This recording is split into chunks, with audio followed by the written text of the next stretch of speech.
situation where you see that what is wrong with people who are not bringing down the masses of communities. But even with that, my wife came to tell me that the money I gave her at the beginning of the month is sufficient enough to take us before I used to do things financing. But now, making this financing project, she's telling me to take us 22 days finance. Why? Because the rate at which the commodities is coming in into commercial payment from the rural areas going to the bag of a basket of tomato which you buy at 75 came so much down to 8, 9, 10. You can see the percentage of what do you call it, of reduction. So in that wise, we have want to say the Ramadan has been good so far, and except for a lot of deaths, maybe because they are closer to us, a lot of death came up, a lot of ill health has affected a lot of people. Where we now see that what is causing this incessant death of younger people, and you say it's a trend for death to come. Then another thing to look for why it come, but that why cannot be solved by anybody except by the Almighty Creator Himself. So so far so good. Everything has been normal. What are we supposed to look at as we move closer to the last 10 days? You see, the Ramadan itself is an exercise that gives the body some achievable level of health. Because abstinence is a lasting solution for many ailments in the body. If you have cholesterol, your cholesterol will go down because cholesterol is made of fats and oil. If you have some other ailments like ulcer or any other ailment, because it does not, those diseases do not have something to feed on regularly as they used to have to feed on them to grow and expand in your body, they all collapse and you have a good health. Aside that, Ramadan spiritually will uplift your sense of humor. When you have a sense of humor, the welfareism of humanity increases. When I'm good to you, at least I have my own peace, I'm giving you your own peace, I'm virtually giving myself the security from you. So when I give you your peace, the result of giving you your peace, to me, is my own security because you care for me. You want to save me. So if you do same to me, I want to do same to you. So in spirituality, our level of welfareism is increasing. And as such, we are having to have a good neighborliness amongst ourselves. No matter the creed, no matter the tribe, no matter the religion, no matter whoever, everybody is whining and dining the same way, and there is ultimate peace. So, and that is what we are craving for. That when we have peace in our society, we'll have a working society, a formidable society that will last longer when we behave the way we are behaving now. So now Muslims are clamoring for the last 10. In the last 10, the Prophet Muhammad sallallahu alaihi wasallam told us that there is a day in the odd days of the last 10, the 21st, 23rd, the 25th, the 27th, and the 29th. Those days are days we will have a night wherein the night represents an amount of years going up to 83 years. The night plus one night represents an amount of 83 years, 3 months, and 3 days. That is the night of majesty. We call it the Laylat al-Qadr. This Laylat al-Qadr, Allah subhanahu wa ta'ala will descend with his mightiness to the closest heaven, where when you pray, you don't need to stretch yourself so much, you don't need to shout, you don't need to do anything, just pray silent to him and he will hear you. And you will be proud of the obedient servants who are chanting his name, who are eulogizing and praising him, who are following his injunctions according to how they should do it, all those things, he will cherish them and show them to the angels. That at the initial stage said, are you going to create daring those who will rubbish the place, kill themselves, maim themselves, antagonize themselves, and do such bad things? And I told them, then shut up. So that night is a night that every Muslim is expecting to come. So when it comes, they are there to meet their Lord, either the 21st, either the 23rd, either the 25th, either the 27th or 29th.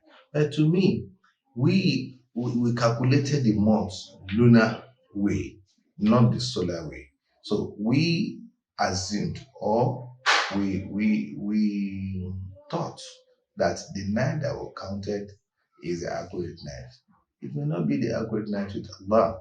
So it's not even 21st, 22nd, or whatever now. It's all the 10 days. Any of the days could fall in any of these nights, either 20, even to us and not to God, or even to God and not to us.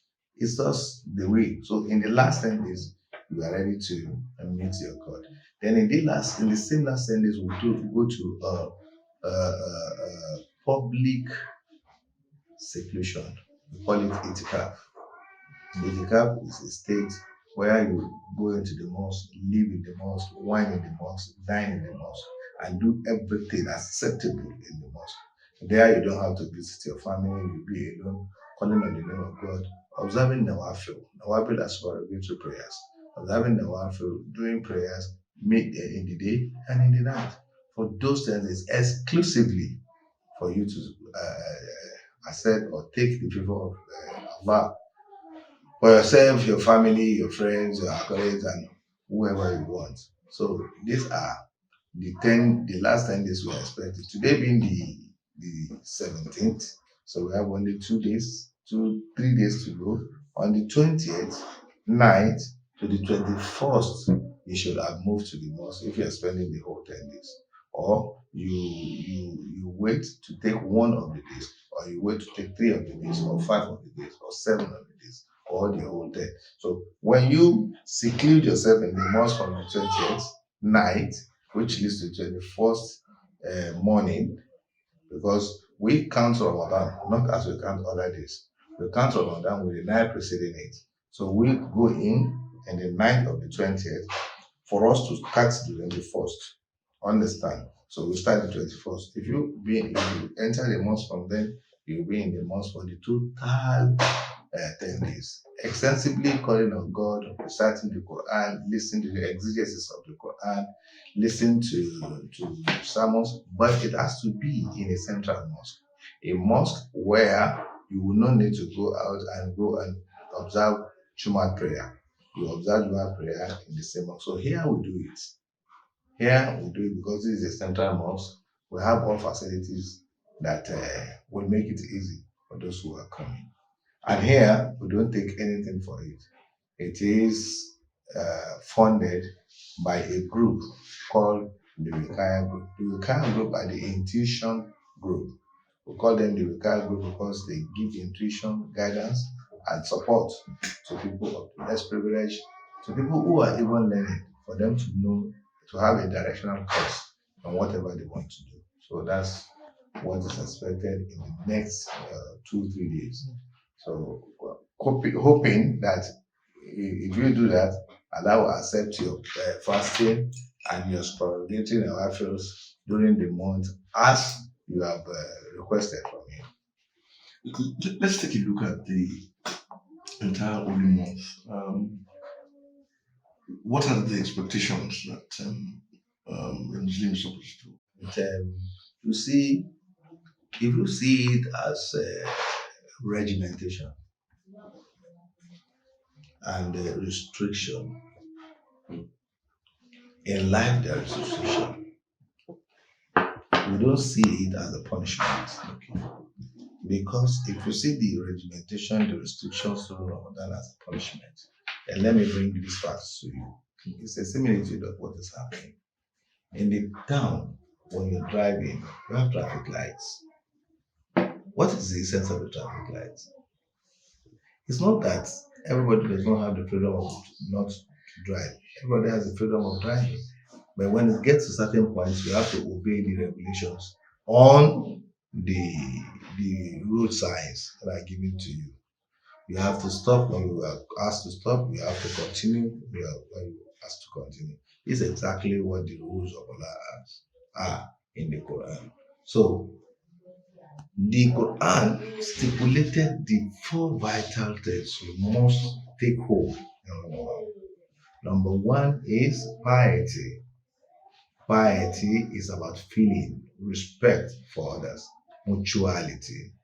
That's number one. Number two, knowledge. In Ramadan, you listen to the exegesis, the meanings of why and how some verses of the divine guidance, which is the Quran, was revealed. Then the practices of the Holy Prophet, why, how, when, and who are those who reported all those activities of the Holy Prophet, which has 100% conformity with what the Quran is.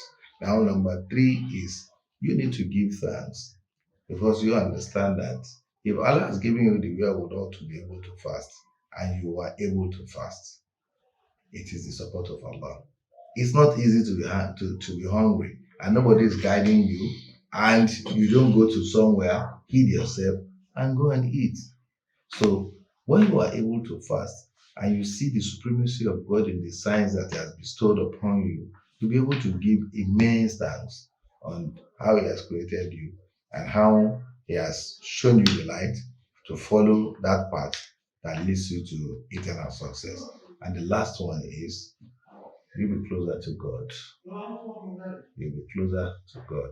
And when you are closer to God, why will you be closer to God? It is the practices of God, the sharing and the loving that is in it. What's the sharing? When it's about you to break, you have to dip your hand into your pocket, you buy dates, you buy oranges, you buy fruits, and you don't eat it alone. You have to bring it to the mosque and put it down. As you're putting it down, people may come and pick one, and before you know it, it's finished. You don't have to bother. Someone else will bring. You two will go there and pay. So in Islam, during Ramadan, nothing belongs to you. All you have belongs to everybody. All everybody has belongs to you. So we are but part of one another in Ramadan. So there's that sharing, absolute sharing. You don't have to think and say, oh, when I finish sharing, what else do I take? Before you think about it, someone has brought in another thing. Before you think about it, someone has brought another thing. Before you think about it, even at the end of the day, you have more. So the Holy Prophet Sallallahu Alaihi Wasallam told us that when you share in eating, there is a lot of barakah, and barakah is called blessings. Because what a food that is enough for one person will suffice to a food that is enough for two people will suffice for and in multiples. And you find out at the end of the day, even if we are too eager before the break of fast, that hey, I'm hungry, I want jollof rice, I want salad, I want that, I want this. The moment the buffet is set, you'll see that you cannot even finish one side. So if you don't have people to eat with you, definitely you'll not be able to eat at all. So that's the blessing in it. Then the last one is divinity. I've said earlier that you see the divine aspect of existence is sacrosanct in human being. Why? You have to ask yourself that when you wake up in the morning, what is that power that gives you the ability to stand up from the bed? It is because you have life. How did you get back that life? After you have lost it, not that you think you have lost it, you have lost it overnight. It has been taken away to somewhere. Sometimes you are in your bed in Lagos, you are dreaming of London. Sometimes you are in bed in Idimo here, and you are dreaming of Ogun State, Abeokuta. You are dreaming of far places. You are even to some places you don't even know how the place. You will just come back and say, I dreamt. You say, I dreamt of what? So you don't even know. So if that life is returned to you, that grace of having a new life, because each day we're given a new life. That grace of having a new life is worthwhile. Is a worthwhile thing and you to give thanks to. So you understand that Now, you are now implored that you should continue on the same trend. If it is for 1 month, then you have to continue on the same trend for 11 months. If the 1 month is satisfactorily enough to make manifest the humanity in you and you enjoy it, you want to enjoy the rest 11 months, you will say yes. If you want to enjoy the same 11 months, why don't you practice what you practice in 1 month in 11 months and enjoy the whole year? Who is at the game? You, for it. You, of course, you will be the one to gain. So why don't we emulate what we did in 1 month for the rest 11 months that we will spare to have life and enjoy the benefits of communal living. So that's what I'm for you. Sir, for those who are a bit blessed than the others in terms of cash, what do you advise that they do during this period? There are three economical treatments for Ramadan. Number one is the zakat. Number two is the sadaqah. Sadaqah is a will gifting when you willingly give. Huh? But number three is the real spending on your home. You understand? You will now find out in Ramadan that okay, you're not spending on trivial things. You're not perpetrating any atrocity which takes away a chunk of your money unknowing to you before Ramadan. You now get all those money run and you spend on your family. Okay. Now sit down. That if you can do that guided and guarded spending during Ramadan, why can't you do it after Ramadan? So that makes you understand better how to upkeep your home. Number two is the willful gifting. I will not say spending. I mean willful gifting is that you now take it that I have 100K. I want to spend a 20K willfully for people. You now select the type of people you want to spend on, which you know they are less privileged. Do you get it? They are less privileged. And they too, even if they did not come closer to your level, they are lifted from the ground level and they are about to come to your level. Everybody will have that satisfaction. Then there is the obligatory spending, which is the zakat. So if you are working for a year, people used to put it in Ramadan because of the blessings in Ramadan. You can put it at any time. But if you are working for a year and you go into your income and expenditure chart and you see that, okay, I have a capital of 15 million. I made a profit of 15 million within the same year on that capital of 15 million. That 15 million, a 0.025 must be removed from the profit of 15 million. No tax is there now. It's the form of tax that is for the generality of the people. So we call it the obligatory spending. That spending, it now tells you that there is a cap of how much you must have in the profit before you start taking out zakat. The cap this year is 1,750,000. The moment your profit gain on the same 15 million attains that amount of 1,754,000, then you have to reduce a 10% of 10%. So it means that in one if you have, let's say you have the 1,754,000 now, you take a 10% of that, which is 175,400. You now take a 10% of that again, which is just 17,540. That is what you have to take from your 1.7. So you now calculate from my 15 million gain, how many 1.7 do I have? Okay, it's 15 million you have now. Okay, just go 10%. What is 10% of 15 million? That's 1.5 million. You now go another 10% of that 1.5 million again. What is it? 50 million.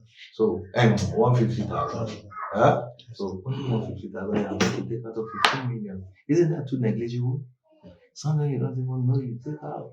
And you have to give it to a category of 8 classes of people. So, which means each class will take a 12% of 100%. 8 classes of people, including a class out of those 8 classes is including those who you give the money to.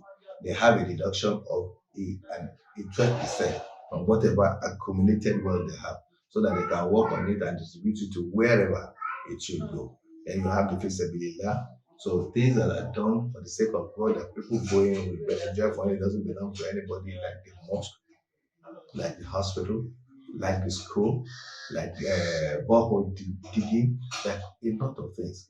Then you have to give it to certain people in the society that are able, but they don't have the support. You have to give it to them. Those ones too can make something out of it. There was a story during the third caliphate in Islam. They used to take money to the same Damascus we have today. The same Damascus. They used to take out of the zakat money the first year they took, the second year they took, the third year they took. By the fourth year, those who carried the money were sent back with the same money that they brought and an addition of a life of the same money. Now they got to the third caliph and they were asking him, why do you have to, the third caliph said, why do you have to bring back the money? He said, we have to bring back the money because there's no man left in our society that needs to take the money. We have even taken out of those who have used their own very well, and we brought an addition to it. Oh, the third caliph, Umar bin Khattab, was happy, and he also asked that the whole money be taken to another section. So in Islam, if we duly follow those regulations and regimentations of how this thing should be done, it means not that we are not going to have poor people, but the lesser the poor amongst us and the better the numbers of the wealthy ones. So that at the end of the day, there will be that harmony, there will be that satisfaction, there will be that contentment, which is the first one. Then there will be satisfaction, then there will be fulfillment. So that is the essence of what you should gain in Ramadan. Vis-a-vis how you are going to make your home. And no home, no society without a no community without a home. And there is no community, no society without a community. So the home, which is the best one, having done away with spending on trivial and things that were not acceptable to humanity, then having concentrated on your home solely, your wife, your kids, and you're giving them enough things. So the society is going better, and the morality is getting to a standard where everyone will be proud of where he finds himself. So these are exactly what the going to get from Ramadan. Vis-a-vis using the rules and regulations that we actually be imbibed here. Yesterday you were the guest speaker at the Ramadan lecture. How did your participation make you feel? Yeah, it's an opportunity to write home what we need to tell those who are powerful, not than us, but who are at the hands of affairs. I was elated because when I finished delivering my lecture, a deputy governor came out to corroborate all the mentionings that were did during the lecture. You see, the distress in the family values and the distress in the morality of our society is not caused by anybody. We are the architects of our misfortune. We are the people that derailed the environment. You see the same yesterday, day before yesterday, 100 years ago, and it's going to be the same in eternity. So naturally, nothing has changed. Naturally. So when you talk about resources that we explore to exploit and get money, it's still there. It was not taken away by God Himself, and it was taken away by nobody. So it's still there. But the aspect that concerns us is the human management, the management and the administration. So why do we now want to privatize God? Why do we now want to personalize God? Why do we now have to hoard just to make more money? For what? On who? What gave you the audacity and what gave you the authorization that all these things you are stealing, you are going to be the one to spend it? Not forgetting the fact that all neighbor that you say belongs to you is accountable in the sight of the Lord. So then, where are the points that were aired? You know, sometimes you may be educated and you are still an illiterate. So we call them educated illiterates. So a lot of people are educated, but about some aspect of existence, they are illiterates. They don't know what it is. So we're able to outline it yesterday. We're able to make people see it as it is. And people are now asking, look at the essence of dowry. The essence of dowry that I mentioned. I told them, men do not cheat. Oh, men and women cheat. No, men do not cheat. I said, how? What is the essence of dowry? On the day of solemnization, what we call it in camp, who is giving the money? The woman. The woman is giving the money. Why? To obtain her assent to access. I'm giving you the assent to access what is between my house. It is yours from today henceforth, and it's not going to belong to anyone again. Isn't it? Yeah. So what is given to the man? Nothing. So he is free. But the woman that has been appointed, anointed for marriage, and regimented, what do they do? Who do now cheat when they give it to the other person? So that's number one aspect. So many people do not know the essence of dowry. They just think it is a free money. It's not. It's for a woman not to cheat.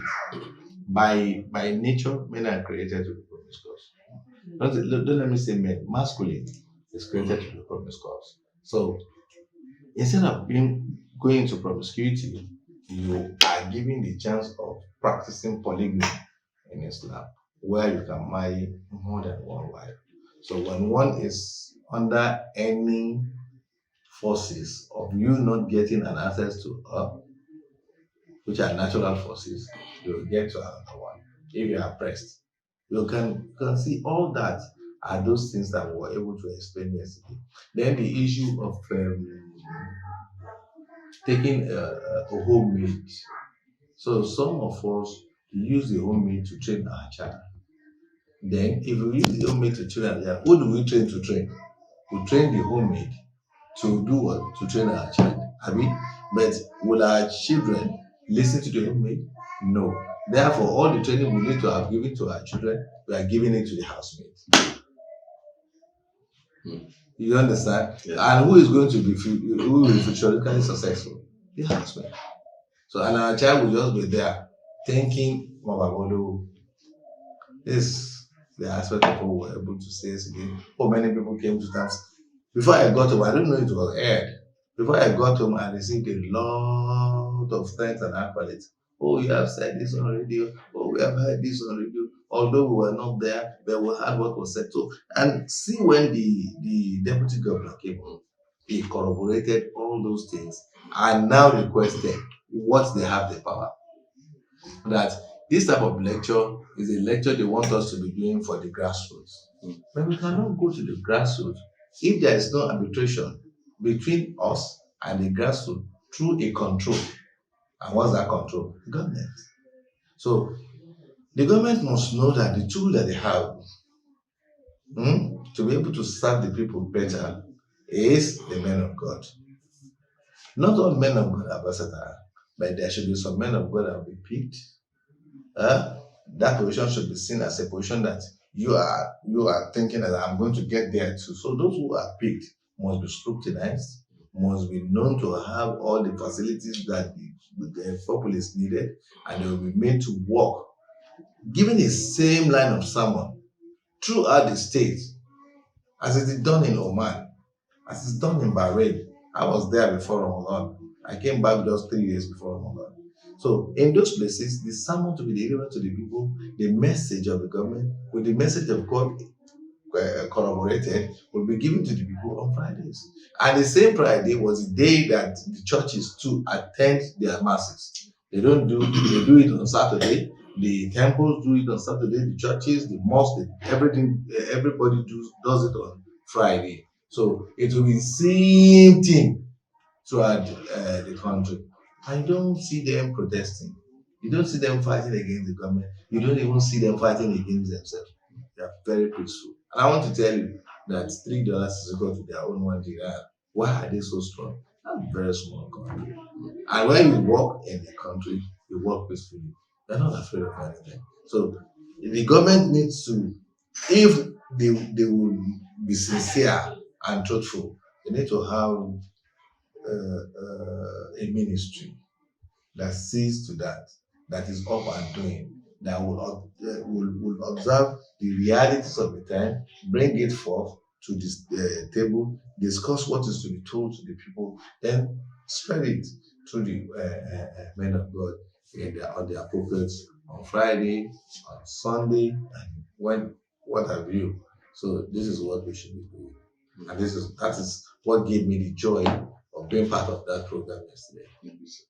So can you tell us a bit about your message to those who are watching your interview and what, especially Muslims, Don't personalize God. You are a Muslim or you're a non-Muslim.